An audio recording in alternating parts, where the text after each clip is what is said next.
ចូលឆ្នាំខ្មែរអញ្ចឹងអ្នកដែលគាត់មានគ្រួសារហើយគួរតែទៅលេងខាងណាមុននៅ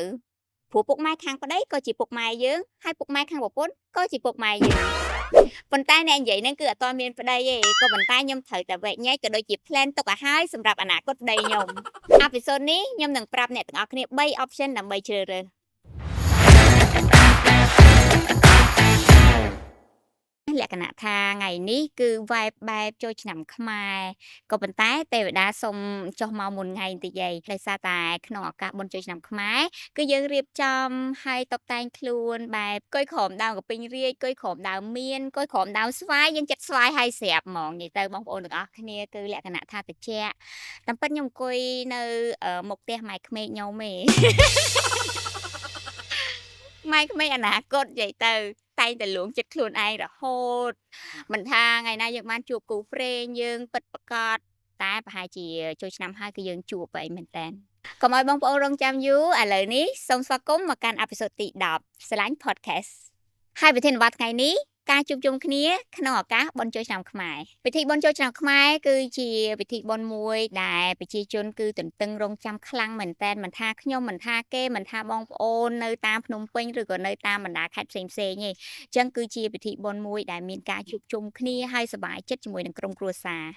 មិនថាឆ្នាំណាក៏ដូចឆ្នាំណាដែរឲ្យទៅចូលដល់ខែចែកខែ4ហ្នឹងហើយមានអារម្មណ៍ថាពើនឹកស្រុកនឹកទេសជាពិសេសហ្នឹងគឺនឹកម៉ែក្មេកតែម្ដងនឹកភូមិនឹកបងនឹកប្អូននឹកពុកនឹកម៉ែនឹកមួយលាននឹកតែម្ដងហើយប្រធានបទយើងក្នុងថ្ងៃនេះគឺជាការជួបជុំដ៏វិសេសវិសាលក្នុងឱកាសបុណ្យចូលឆ្នាំខ្មែរខ្ញុំមិនដឹងទេថាបងប្អូនទៅស្រុករាល់ឆ្នាំគឺបានធ្វើអ្វីខ្លះហើយក៏ប៉ុន្តែសង្ឃឹមថាបងប្អូននៅក្នុងឆ្នាំនេះតាមរយៈសម្លេងខ្ញុំអាចជាចំណែកមួយដើម្បីឲ្យបងប្អូនយកចិត្តទុកដាក់ក៏ដូចជាបែងចែកពេលវេលាទៅតាមភាពសំខាន់ខ្ញុំចង់ឲ្យអ្នកទាំងអស់គ្នាគិតពីអ្នកផ្ទះហើយគិតពីពុកម៉ែគឺជាលេខរៀងលេខ1ព្រោះលោកទាំងពីរតែងតែចង់ដឹងសុខទុក្ខពីអ្នកខ្លាំងបំផុតមានបងប្អូនមួយចំនួនគិតថាគ្រាន់តែអ្នកទាំងអស់គ្នាជូនលុយកាក់គាត់បន្តិចបន្តួចទៅវត្តគឺជាការគ្រប់គ្រាន់តែអ្នកដឹងអត់ថាពួកគាត់មានអារម្មណ៍បែបណានៅពេលដែលពួកគាត់ឃើញកូនចៅគេជួបជុំគ្រួសារអ្នកអាចនឹងយល់លេសថាចាំឆ្នាំក្រោយចាំចេះចាំចោះចាំមានពេលចាំមានលុយសិនចាំមានប៉ុណ្ណោះចាំមានប៉ុណ្ណេះអ្នកទាំងអស់គ្នាប្រកាសជាអាចចាំបានតែអ្នកមិនប្រកាសថាអ្នកមានគុណយើងអាចចាំបានទេយើងនឹងមិនអាចដឹងទេថាគាត់អាចនៅជាមួយយើងបានប្រហែលឆ្នាំទៀតគាត់អាចចូលឆ្នាំជាមួយយើងបានប្រហែលដងទៀតហើយចុះបើឆ្នាំនេះគឺជាឆ្នាំចុងក្រោយដែលឃើញស្នាមញញឹមគាត់ដែលគាត់បានចូលរួមជាមួយនឹងកូនចៅតើអ្នកនៅតែចង់រងចាំទៀតអត់ហើយតើអ្វីដែលសំខាន់សម្រាប់ជីវិតអ្នកខ្ញុំដឹងថាលុយគឺសំខាន់ខ្លាំងបំផុតនៅក្នុងជីវិតក៏ប៉ុន្តែទោះបីជាលុយសំខាន់ប៉ុណ្ណាក៏យើងមិនអាចយកលុយដើម្បីទិញពេលវេលាឲ្យត្រឡប់ខយក្រោយសូម្បីតែ1វិនាទីករណីដែលខ្ញុំចង់និយាយនេះគឺខ្ញុំឃើញផ្ទាល់ភ្នែកមានតាយាយមួយគូគាត់ចិញ្ចឹមកូនឲ្យធំហើយមានមុខរបរគ្រប់គ្នាហើយគាត់នៅស្រុកគឺនៅតែចិញ្ចឹមកូនចិញ្ចឹមចៅមើលថែចៅគ្រប់គ្នាហើយខែបុណ្យទានកូនគាត់ក៏បានជូនប្រាក់កាសដើម្បីចាយវាយក៏ដូចជាទៅវត្តតែបែរជាមិនមានពេលវេលាកំដរគាត់ជូនគាត់ទៅវត្តឬក៏ញ៉ាំអាហារមួយពេលជុំគ្នាដោយឡែកកូនរវល់ជួបជុំញាតិក្នុងវងផឹកស៊ីតែមើលរំលងមនុស្សចាស់2នាក់នេះទៅវិញខ្ញុំឃើញពួកគាត់លួចស្រក់ទឹកភ្នែកនៅពេលដែលពួកគាត់បានឃើញអ្នកជិតផ្ទះគាត់ជួបជុំនៅក្រុមគ្រួសារគេខ្ញុំពិតជាស្រណោះទស្សនវិជ្ជាបែបនេះណាស់ដែលអ្នកទាំងអស់គ្នាធ្វើអញ្ចឹងដាក់គាត់ចុះបើសិនជាកូនអ្នកធ្វើអញ្ចឹងដាក់អ្នកតើអ្នកមានអារម្មណ៍យ៉ាងណាអ្នកដឹងអត់ថា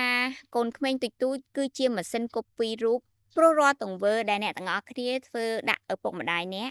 កូនអ្នកនឹងធ្វើទង្វើបែបនេះទាំងអស់ទៅដាក់អ្នកព្រោះអ្នកគឺជាគំរូរបស់កូនដូចនេះចូលយើងធ្វើនៅអ្វីដែលជាគំរូដើម្បីបង្ហាញទៅកូនរបស់អ្នកហើយបើនិយាយពីខ្ញុំវិញខ្ញុំសារភាពហ្មងថាតាំងពីតូចមកគឺខ្ញុំខិតខំប្រឹងប្រែងខ្លាំងណាស់ព្រោះខ្ញុំខ្លាចភាពក្រ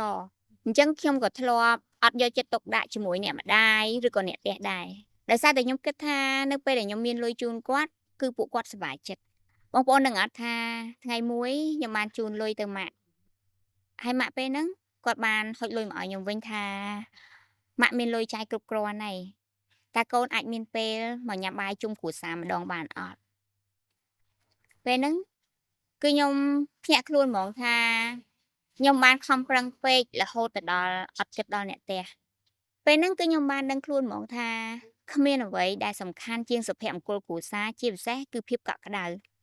តែចំណែកដែលបងប្អូនមានគ្រួសារហើយរៀងពិបាកបន្តិចថាតើគួរតែទៅលេងពុកម៉ែខាងណាមុនព្រោះថាពុកម៉ែប្តីក៏ជាពុកម៉ែយើងហើយពុកម៉ែប្រពន្ធក៏ជាពុកម៉ែយើងហើយពិធីបុណ្យគឺមានរយៈពេលតែ3ថ្ងៃទេអញ្ចឹងយើងគួរតែទៅលេងខាងណាទុកខាងណាជាយោបល់ខ្ញុំអត់ទាន់មានគ្រួសារឯងក៏ប៉ុន្តែយើងគួរតែនិយាយរឿងនេះពិភាក្សាឲ្យហើយកុំឲ្យការជែកគ្នាអត់ត្រូវអញ្ចឹងខ្ញុំត្រូវតែរៀប plan ឲ្យហើយសម្រាប់អនាគតប្តីខ្ញុំជំរឿទី1ទៅលេងម៉ាក់ប៉ាខ្ញុំនៅថ្ងៃទី1រួចថ្ងៃទី2ទៅលេងប៉ាម៉ាក់គាត់ម្ដងហើយថ្ងៃទី3គឺយើងលេងបាញ់ទឹកឬក៏ទៅសៀមរាបឬក៏ទៅកំពង់សោម Sweet 2នាក់ជាមួយនឹង collection កម្មាខ្មែរជំរឿទី2នាំប៉ាម៉ាក់គាត់ហើយនឹងប៉ាម៉ាក់យើងដើរលេងជុំគ្នារយៈពេល3ថ្ងៃតែម្ដងព្យាយាមធ្វើយ៉ាងណាឲ្យស្មើគ្នាព្រោះលោកទាំង4សុទ្ធតែជាមនុស្សសំខាន់ហើយគឺជាអ្នកមានគុណសម្រាប់ជីវិតយើងដូចគ្នាហើយយើងត្រូវតែធ្វើអ្វីឲ្យស្មើគ្នាពីព្រោះថាបើសិនជាមិនអញ្ចឹងទេយើងនឹងមានការអន់ចិត្តរវាងប្តីនិងប្រពន្ធរវាងម៉ែក្មេកយើងនិងម៉ែយើងប្រធានបទនេះអាចនឹងមិនសម្រាប់អ្នកទាំងអស់គ្នាទេក៏ប៉ុន្តែសម្រាប់មនុស្សមួយចំនួននេះគ្រាន់តែជាសារដាស់តឿនមួយឯនៅពេលដែលអ្នកទាំងអស់គ្នាដឹងគុណគោរពស្រឡាញ់អ្នកមានគុណនិងយកចិត្តទុកដាក់វាជួយបង្កើនរាសីធ្វើឲ្យយើងឈ្នះអស់មានសត្រូវហ្មងនៅពេលដែលយើងដឹងគុណអ្នកមានគុណជារួមមកសូមក្តាប់ឱកាសជួបជុំអ្នកមានគុណជាលេខរៀងលេខ1បន្ទាប់មកយើងចាត់ទុកចាស់ព្រឹទ្ធាចារ្យគឺជាលេខរៀងលេខ2សាច់ញាតិបងប្អូននៅលេខរៀងលេខ3ហើយមិត្តភ័ក្តិនៅលេខរៀងលេខ4ការកំណត់ភាពសំខាន់បែបនេះបងប្អូនស្រួលសម្រេចចិត្តថាគួរធ្វើអីឬក៏មិនគួរធ្វើអីឬក៏គួរទៅខាងណាមុនរីករាយពិធីបុណ្យចូលឆ្នាំថ្មីប្រពៃណីជាតិខ្មែរដែលខិតជិតមកដល់ក្នុងពេលឆាប់ៗនេះហើយបងប្អូនកុំភ្លេចគាំទ្រជាមួយនឹងកៅអៅកម្មាខ្មែរដែលផលិតនៅប្រទេសខ្មែរនិង design ដោយជនជាតិខ្មែរផ្ទាល់តែម្ដងងាយស្រួលសាមញ្ញស្រស់ស្អាតនិងទាន់សម័យអរគុណទាំងអស់គ្នាបានតាមដាននៅអេពីសូតទី10ហើយសង្ឃឹមថាជួបគ្នានៅអេពីសូតក្រោយៗទៀតស្រឡាញ់ podcast